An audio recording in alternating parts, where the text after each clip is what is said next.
நஹ்மதுஹு வனுசல்லி அலா ரசூலிஹில் கரீம் அமாபாத்.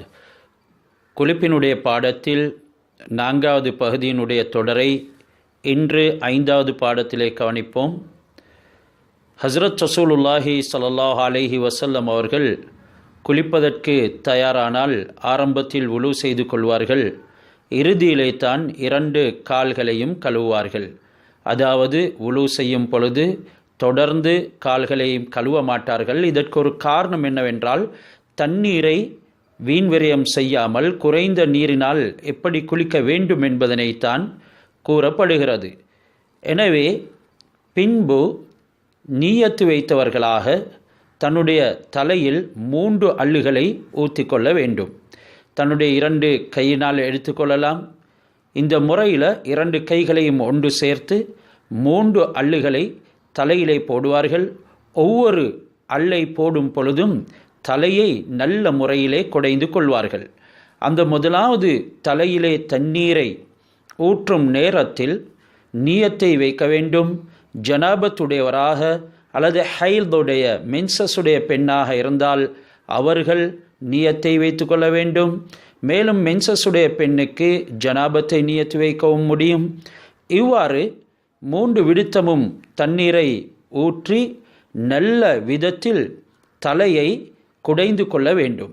இவ்வாறாக ஒவ்வொரு முடிக்குள்ளும் நீர் போகும் அளவுக்கு குடைந்து கொண்டதன் பின்னால் சும்ம யுஃபீலுல் மா அலா ஷிக்கைஹில் ஐமன், வலது புறத்துக்கு, அதாவது வலது தோள்பட்டைக்கு உடம்பு நலையும் விதத்திலே 3 விடுத்தம் தண்ணியை ஊற்றிக்கொள்வது சுன்னத்து.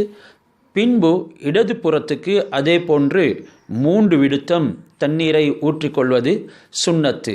இந்த முறையில் தண்ணீரை ஊற்றுவதனால கழுவப்படாத அந்த காலும் கூட கழுவப்பட்டு விடுகின்றதனை நாங்கள் அவதானிக்க வேண்டும். இந்த நோக்கத்துக்காக வேண்டித்தான் ஹஸரத் ரசூலுல்லாஹி ஸல்லல்லாஹு அலைஹி வஸல்லம் அவர்கள் தன்னுடைய கால்களை இறுதியிலே கழுவுவதற்காக வேண்டி பிற்படுத்துவார்கள். இவ்வாறாக குளிக்கும் சந்தர்ப்பத்தில் சிலர்களுக்கு உடம்புல மடிப்புகள் இருக்கலாம். சில கொளுத்தவர்கள், சதை உள்ளவர்கள், இவர்களுடைய அக்குளுக்குள்ளே மேலும் அவர்களுடைய வயிற்றிலே சில மடிப்புகள் இருக்கும், மஆத்திஃப் என்று சொல்லப்படும். இவைகளை கவனித்து நல்ல முறையிலே தண்ணீரை அதன் பக்கம் அனுப்பி தேய்க்க வேண்டும். அத்துடனே ஹைலுடைய பெண்ணாக இருந்தால் அவள் ஹைலுக்காக வேண்டி குளித்ததன் பின்னால் அந்த மறைவிடத்துக்கு மிஸ்க் என்ற கஸ்தூரியில் இருந்து ஒரு துண்டை எடுத்து அந்த இடத்தை தேய்த்து கொள்ள வேண்டும்.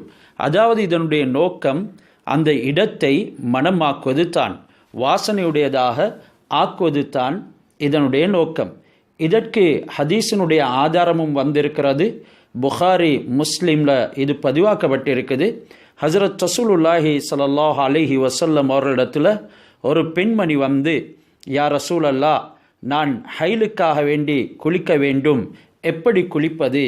நபி ஸல்லல்லாஹு அலைஹி வஸல்லம் குளிக்கக்கூடிய விதிமுறைகளை கற்றுக் கொடுத்து விட்டு இறுதியிலே சொன்னாங்க, ஹுதி ஃபிர்சதம் மின் மிஸ்கின், நீங்கள் கஸ்தூரி ஒரு துண்டை எடுத்து ஃபததஹரி பிஹா, உங்களுடைய அந்த மறை இடத்தை மணமாக்குவதற்காக வேண்டி தேய்த்து கொள்ளுங்கள் என்று சொன்னார்கள்.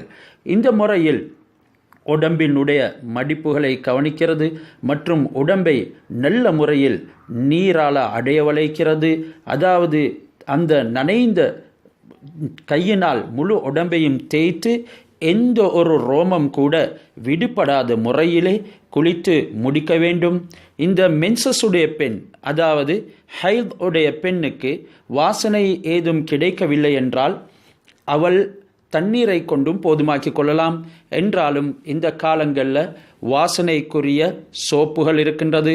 என்றாலும் இவைகளையும் நாம் கலக்கப்பட்டிருக்கக்கூடிய கலப்படங்கள் என்னவென்பதனை அவதானித்து கொள்ள வேண்டும். ஹராமான எண்ணெய்கள் இருக்கக்கூடிய சோப்புகள் பூசக்கூடாது. அப்படி அல்லாத வாசம் உள்ள சோப்புகளை நாம் பாவித்து கொள்ள முடியும். இந்த முறையில் நல்ல விதத்தில் குளித்து முடிக்கிறது குறைந்த நீரினால் நமக்கு சாத்தியமாகும்.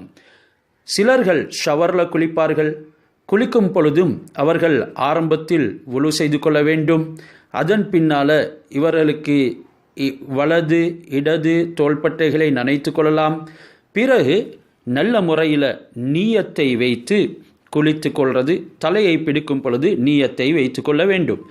இந்த நீயத்தை நவைத்து குஸ்லல் ஜனாபதி, ஜனாபத்துக்காக வேண்டி குளிக்கக்கூடியவராக இருந்தால் நான் ஜனாபத்துடைய குளிப்பை குளிக்கின்றேன், அல்லது நவைத்து ஃபர்லல் குஸ்லி, அல்லது ஃபர்லான குளிப்பை குளிக்கின்றேன், என்னின் மீது கடமையான ஃபர்லான அந்த குளிப்பை குளிக்கின்றேன் என்று நியத்து வைக்கலாம்.